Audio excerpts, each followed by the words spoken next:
Ahoj lidičky, dneska mi přišel balíček od Šéru a já bych s váma chtěla podělit, co v něm je.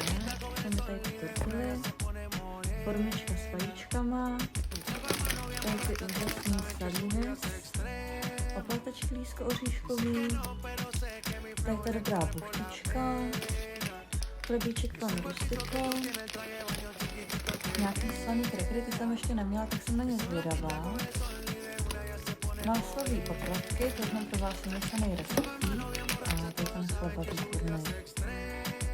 Oreovský čokoládové, mini bagetky, které i v minulém balíčku vlastně s těma oplatkama a špagety, takže se taky těším, až pro vás přidám recept.